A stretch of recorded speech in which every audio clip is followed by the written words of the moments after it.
Princess Leia is like your hero? Yes. You never played a Princess Leia type in a game, though. Don't touch that. You can't go near it. Don't go near that. That's sacred ground.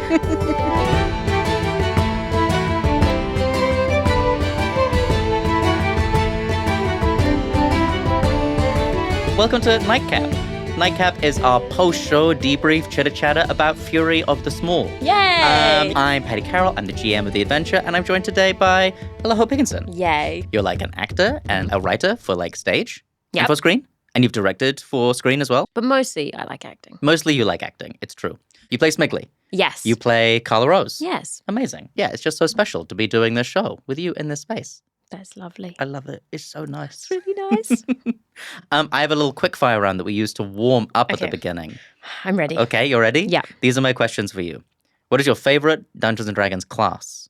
Rogue. Rogue. You played Rogue a lot, eh? Because I love stealth. Hmm. And there's nothing so good as every time you roll a successful stealth roll and you get to say, I disappear into the shadows. We also said in the last podcast as well that you also love bonus actions, which rogues are love bonus actions. always full of. And I love things in your, I mean, any class can have this, but I like things in your equipment that aren't meant to be used for things like the jug. What's that jug called? The Jug of Alchemy. Ah, A classic 5e item that can produce like so mayonnaise and stuff great. like There's that. so many options. You asked me so many times and I had to say no so many yeah, times. this was in a different campaign, but I do love that. Yeah, Rogue, definitely. That's my quick fire answer. Maybe closely followed by I like spell casting stuff, but I'm not that good at it. Yeah. Cool. What's your favorite D&D monster?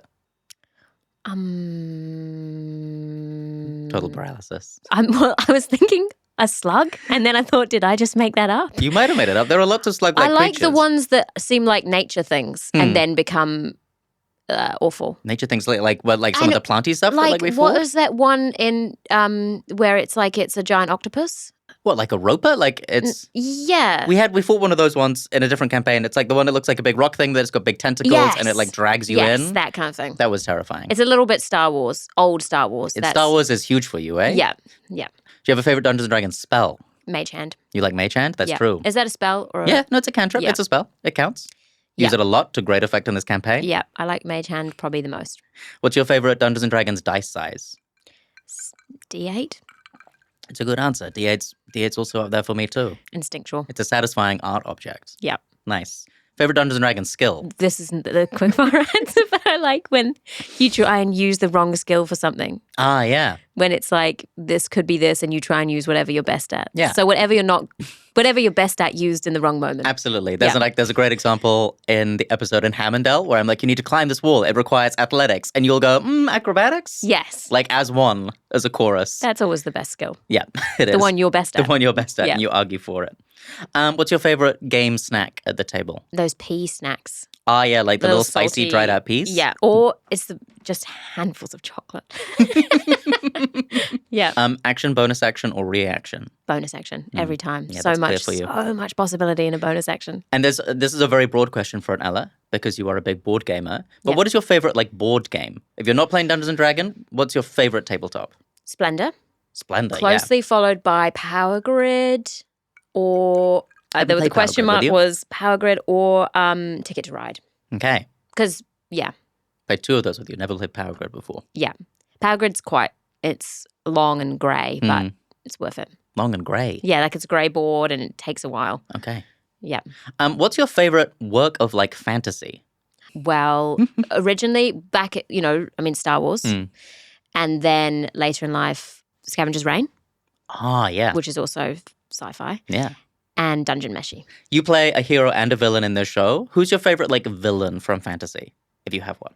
Well, it's not fantasy really, is it? But Moriarty and Sherlock Holmes Oh, yeah, that's played by Andrew Scott. Yeah, is that's a great one. Just that, again, don't touch that. huge. Yeah, it's a huge performance. That's the end of Quickfire. Great. It wasn't that quick, eh? No, I made them long. I haven't had a drink.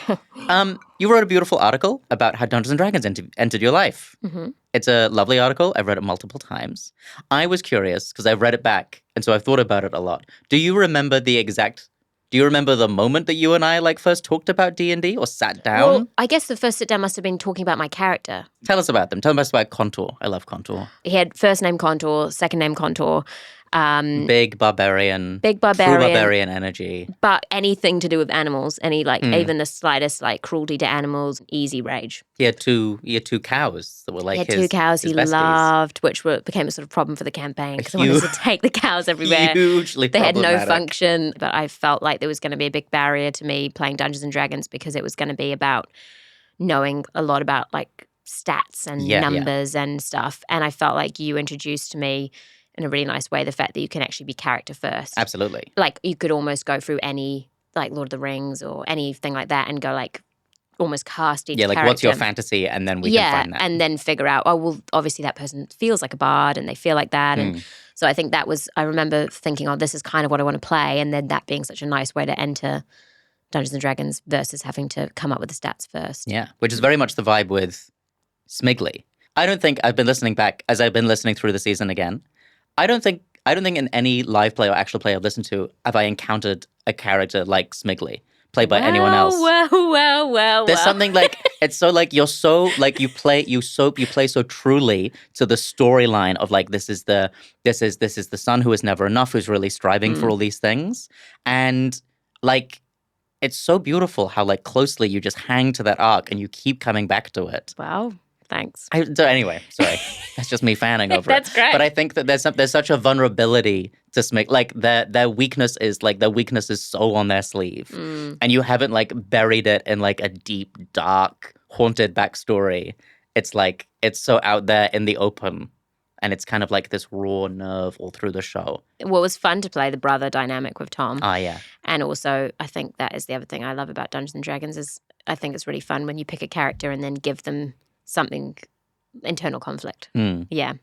Like if you're playing a strong character, make sure they have a soft spot for something really cute like kittens or something. Yeah. Did you have when you created the character an idea of where you thought Smiggly was going to go? And did that change over the course of the game? I didn't think he was going to be so sour for so long. Like I kind of thought he'd like step into himself more. And then he sort of did in ways that like I feel like Smiggly had some great fighting moments and had some good victories, which I didn't expect. But then didn't maybe have as much of a happy ending as I thought. Yeah. Like I kind of thought, but that felt right. Like it wasn't like, wow, and now everything's perfect. And so that was surprising. Yeah. Yeah. And I had no idea how the dynamic with everyone else would go. Yeah, because you and Tom did a lot of work in the lead into the brothers. Yeah. But then in some way, like the big relationship that gets explored through the arc at the Goblin Market, in particular, is your relationship to your uncle, who is trying to be your pseudo father figure. Yeah.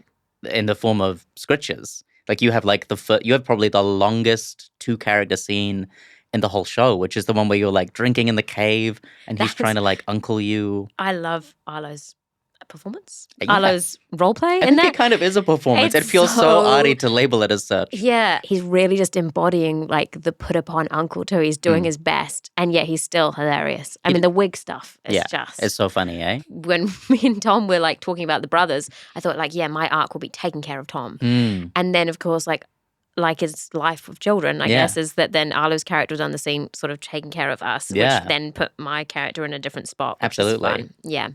But I love the I mean, Arlo's character is beautiful. I feel like the leader of the he becomes the leader of the he's goblins. He's kind of the for leader sure. of the goblins, and I guess I almost would have thought that would have been Brynley's character, maybe, like that she'd emerge and then sort of lead us, but then that's not right because of Smiggly is like casting Sly hard as that character in the first like few me episodes. and Smiggly both. Let's talk about some of the other players at table. So like how much D&D have you played with Tom Easton before? 2 games. Of what? 2 literal, not games, not campaigns, like 2 games. The one way back like in 2017? Yes, he came into one like chapter and he played a elven prince. He did, yeah. And then much later the other character that he played was in Waterdeep Dragon Heist, which was he was the paladin. He was called Ilmatiri. Yeah, and he often plays quite confident characters. Whereas Scree is like way back at the back of the pack. Scree's got his like inner confidence. Yeah. But definitely not, he's not like a cocky elf. What was it like playing big brother to another character at the table? It was lovely. It was nice. I mean, that's my other favorite thing with Dungeons and Dragons is I think it's nice when you can very quickly as possible, form a relationship with at least one other player that's like tight. So and that's like instant with like you and him, you and Arlo, you and Brinley. Yeah. Even like you and Tom, when Tom's the wizard way back in episode 1, like you sort of like you have like this razzing relationship with him. Old man prune was a weird insult, but those are the words you use. I know. I think I saw it in my mind. And then he repeats them, so they really lodge in there. Yeah. Yeah, really quick, instant, very definable relationships between all of those characters. Much more fun to play like that, I think, in any party, if you just know where you stand with people. I actually, shout out to Blusterfer.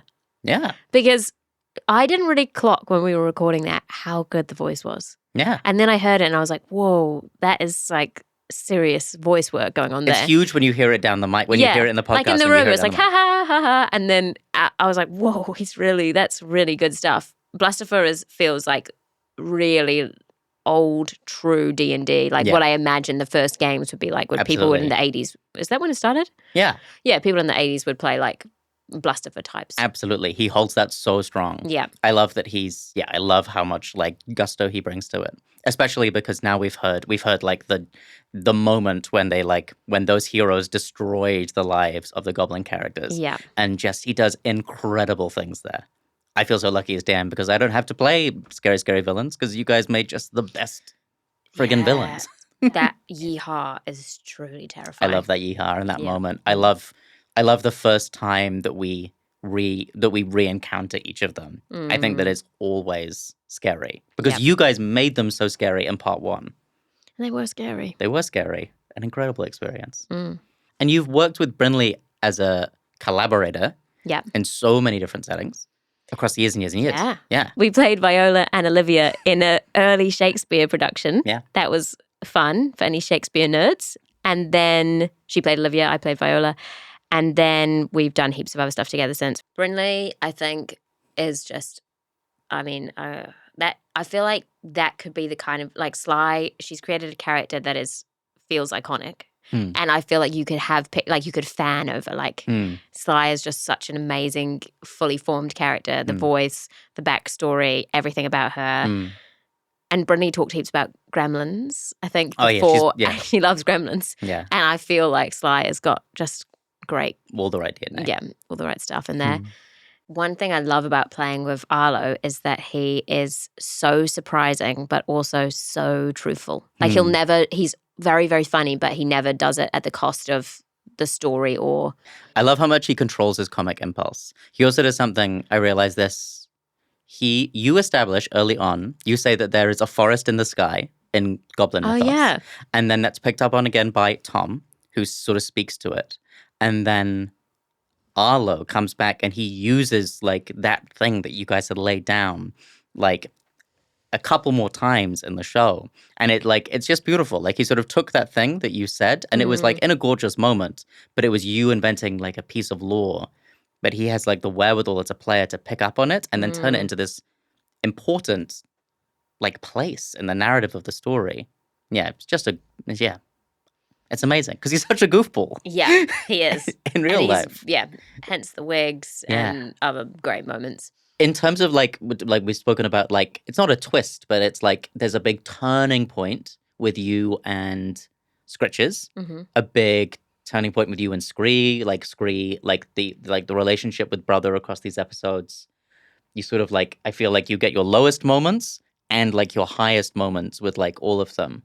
But I think like if there were like the two big moments across these episodes that you did not know about at the table, and that I'd sort of like written in and was very nervous about to like reveal was number one, like who and what like the deal with Potato was. Yeah, so good. And the second moment, like who and what like the deal with like Carla was. Spoiler warning. Spoilers. Warning. There's a huge spoiler that we're going to talk about right now. At least two. And then some emotional threes and fours. So Carla's dead and Potato is not what you thought he was going to be. No. What was your journey as player, sort of discovering that this big part of your backstory had like its whole other, like sort of like other layer under it? Didn't know it was coming. Didn't see it coming. Shocking. Love it. Green. Awesome. Great. Welsh. Welsh. Yeah. Yeah. Little Welsh cat was what I decided on for some reason. Yeah. Felt right. Yeah. I mean, I think because of the Poppet stuff with Tom and things, I thought that the cat would become more and more magical, but I just did not suspect that it was going to be like its own thing. Its own, had its own autonomy in the scenes and was actually very useful. Yeah. Yeah, no, that was, it was Because good. we were going down busking. You were going down the busking Before route. Potato And that turned was the up. interruption that I decided upon. I thought busking, I mean, that could have been a great episode. And with Carla, you played Carla in part 1 as Halfling. Carla initially started out as Carl, who was inspired by... Who's the actor that he was? Carl Urban. Carl Urban, classic New Zealand actor Carl Urban. Which still would have been great, kind of like rough and gruff. And then just moments before we started that game, I felt suddenly a change. And it was time for Carla Rose. I'm glad. I'm glad of Carla Rose. I loved her in the club. Yeah. I love that club. It was nice though, because I think originally with Carl Urban, I wanted him to be like a kind of like a trickster, like almost like a British geezer kind of character with cards and stuff. But I liked mostly I love the sound effect every time she blows a kiss, so it's worth it. Of nothing more than the kiss sound effect of. And it's so important because like the heroes are meant to be they're like pastiches. They're like sort of like piss takes of like really iconic, like sort of like the first characters that people sort of make in Dungeons and Dragons. And we were all a little bit too, I think, sort of like shy to sort of like go near the archetype that you really held as Carla, who is kind of just like the sexy bard who just uses charm all the time. Yeah. And then and then I think especially the way that you and Brinley play it at the beginning, it's so funny. And the way you play it, Paddy, the way you play it as well. I think because you'd given us Kill Bill.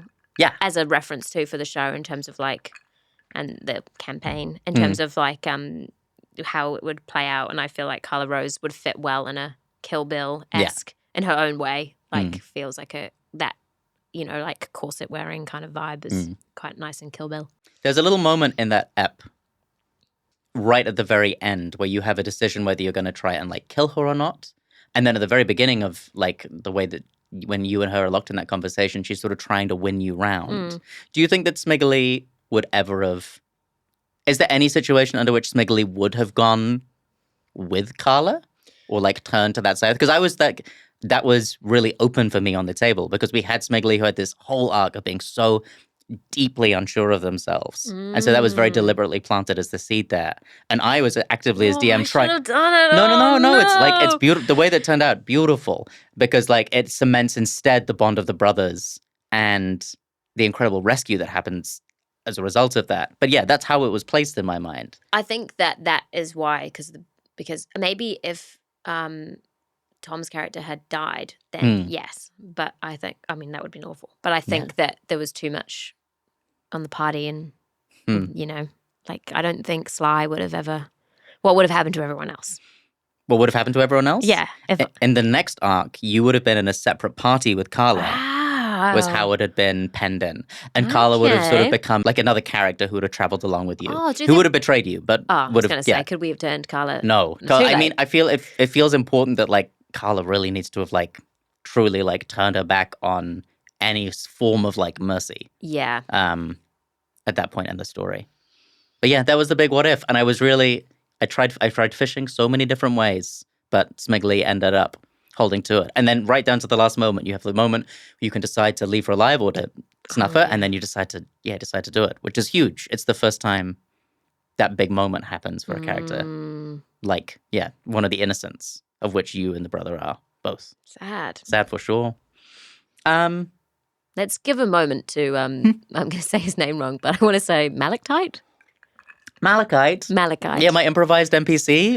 Yeah, I'm really happy about him. That is a true hero. Yeah, thank you. I really like that. I think maybe one of my top favorite NPCs in the whole. He's pretty good. I mean, like, I'm really happy with my voice. A lot of all those incidental NPCs were completely unplanned. And as I go through the season, there are some of them I was like, I wish I put more work into this one. But he turns out really well. He was perfect. And I also think so too was Arlo's call to make a wasp. Yeah. I would have loved to hear what the wasp and rat had to say. My hindsight DMery was kind of like, I should have made the familiar that popped in potato. And then it would have been potato versus the rat. And that would have been... No, the wasp was good. Good imagery, though. It was good imagery. I don't know how... yeah, the amount of Pokemon references in that episode was truly like frightening me on my side of the screen. Because we meant like it's like Brinley starts them early. Trademarked. Brinley starts them early. She starts them before we've got to the familiar fighting rings. She talks about potato in those terms. Can I ask you a question? Did you have a moment? Because when I listened to it, I thought, wait a second. When Arlo's character flicks the meat at the cat. Yes, and yeah. Did you have a minute where you thought this cat is going to attack him? A little bit. Because that seemed borderline rude. Yeah, there's a lot of borderline, there's a lot of that but then the borderline cat rude just stuff. like caught it and was like, all good. Yeah, I think so. Yeah. I don't know. I think it was the right choice. I just wondered if you had a second where you're like, shall I shred this goblin? I was debating the whole time about when and if the whole, like when like the smart members of the club would like sort of like either start like fishing you away one by one or turning on you. Yeah. But in the end, you walked right up to it. And that was great. another great NPC, so I'm glad that me she too. didn't shred us. Yeah, likewise. Thank you so much for joining us on Nightcap. I'm Paddy Carroll. My guest has been Ella Hope-Higginson. Next time, we'll be with Arlo. We're going to be talking about everything in the penultimate arc of Fury of the Swamp. Whoa. Very exciting. I already know. Check it out.